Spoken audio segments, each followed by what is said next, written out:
संकेत भाषेने direct revolver काढला, गाडीतून हत्यारं काढली, दांडकं पहार काढून डायरेक्ट आमच्यावरती हल्लाच चढवला. माझ्या वडिलांच्यावरती हल्ला केला. रिव्हॉल्वर त्याच्या हातात हत्यारं होती. माझ्या डोक्यात रॉड टाकला व मला जीवे मारण्याची धमकी दिली. बोलतो या सगळ्यांना खलास करून टाका, बोलतो ही जागा. माझ्या पद्धतीने किंवा माझ्याकडून अशी कुठल्याही पद्धतीचे त्यांनी जे काही खोटे आरोप केलेले आहेत, असं कुठलाही माझ्याकडून कृत्य त्या ठिकाणी झालेलं नाही आहे. आणि हे पोलीस प्रशासनाला सुद्धा माहिती आहे. तेथील असलेले सरपंच उपसरपंच त्या ठिकाणी उपस्थित होते, त्यांनाही ही गोष्ट घटना माहिती आहे की माझ्याकडून अशी कुठली घटना त्या ठिकाणी झालेली आहे किंवा मी कोणाला शिवीगाळसुद्धा केलेली नाही, कोणाला मारहाणसुद्धा केलेली नाही आहे. त्यामुळे हे जे काही आरोप त्यांच्या माध्यमातून माझ्यावरती केलेले आहेत हे अतिशय बिनबुडाचे आणि एकदम खोटे आरोप आहे. आणि ह्या घटनेला कुठेतरी राजकीय वळण लावण्याचा प्रयत्न विरोधकांच्या माध्यमातून होत आहे.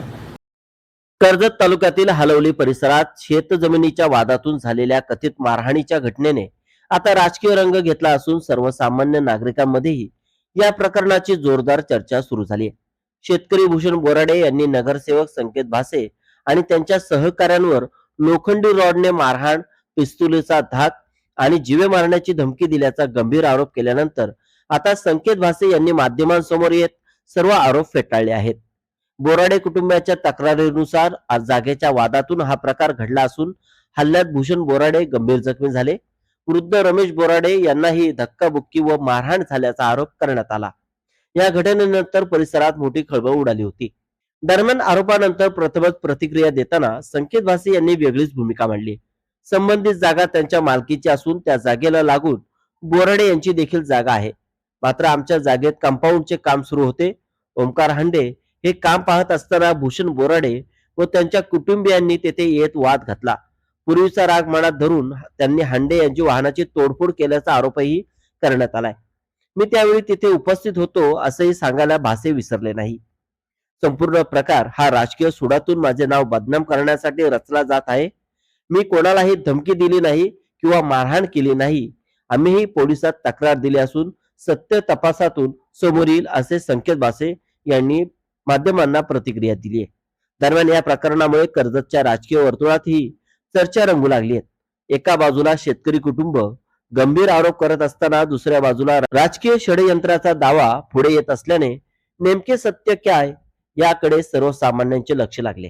आता पोलीस तपासातून कोणाची बाजू खरी ठरते आणि प्रशासन किती निष्पक्ष भूमिका घेते याची उत्सुकता तालुक्यात निर्माण झाली. नमस्कार.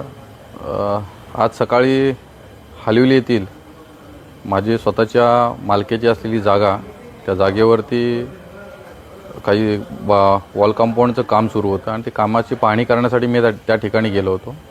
आणि माझ्या लगत असलेली जागा बोराडे या कुटुंबाची जागा आहे आणि ते माझं काम त्या ठिकाणी त्यांनी अडवलं होतं. आणि त्यानंतर त्यांचे ते 2 मुलं आणि वडील हे तिघेजण तिथे माझा सहकारी मित्र जिथे जो काम बघतोय ओमकार हांडे त्याच्या अंगावरती धावून आले आणि त्यांच्यामध्ये ती सगळी झटापट त्या ठिकाणी झाली. अनेक दिवसांपासून त्यांना ओमकारला त्यांचा त्राससुद्धा त्या ठिकाणी होता.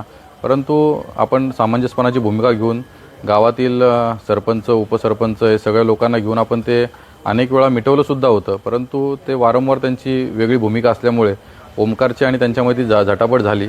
परंतु माझ्या पद्धतीने किंवा माझ्याकडून अशी कुठल्याही पद्धतीचे त्यांनी जे काही खोटे आरोप केलेले आहेत असं कुठलाही माझ्याकडून कृत्य त्या ठिकाणी झालेलं नाही आहे. आणि हे पोलीस प्रशासनाला सुद्धा माहिती आहे. तेथील असलेले सरपंच उपसरपंच त्या ठिकाणी उपस्थित होते, त्यांनाही ही गोष्ट घटना माहिती आहे तर माझ्याकडून अशी कुठली घटना त्या ठिकाणी झालेली आहे किंवा मी कोणाला शिवीगाळसुद्धा केलेली नाही, कोणाला मारहाणसुद्धा केलेली नाही आहे. त्यामुळे हे जे काही आरोप त्यांच्या माध्यमातून माझ्यावरती केलेले आहेत हे अतिशय बिनबुडाचे आणि एकदम खोटे आरोप आहे. आणि ह्या घटनेला कुठेतरी राजकीय वळण लावण्याचा प्रयत्न विरोधकांच्या माध्यमातून होत आहे. त्यामुळे असे कुठलाही प्रकार त्या ठिकाणी घडलेला नाही आहे. हा ओमकार आणि त्यांच्यामध्ये जे काही झटापट त्या ठिकाणी झाली त्या झटापटी संदर्भात रितसर पोलीस स्टेशनमध्ये गुन्हा दाखल झालेला आहे. ओमकारची सुद्धा त्या ठिकाणी असलेली गाडी त्यांच्या बोराडे या कंपनीकडून तिथे त्या ठिकाणी फोडण्यात आली आणि गाडी फोडून दहशत माजवण्याचं काम त्यांच्या सर्व लोकांकडून त्या ठिकाणी झालं. उलट पीडित आम्ही आहोत. पण ठीक आहे, जे काही राजकारणाच्या माध्यमातून जे काही चुकीच्या पद्धतीने दाखवलं जातं आहे, बातम्यांच्या पद्धतीने चुकीचं दाखवलं जातं आहे, तर माझी सर्व पत्रकार बंधूंना सुद्धा या माध्यमातून विनंती आहे की आपण या संपूर्ण घटनेचा शहानिशा करावी आणि मगच आपण आपल्या पद्धतीच्या बातम्या त्या ठिकाणी प्रसिद्ध कराव्या अशी या ठिकाणी आपल्या माध्यमातून या ठिकाणी मी विनंती करतो. धन्यवाद.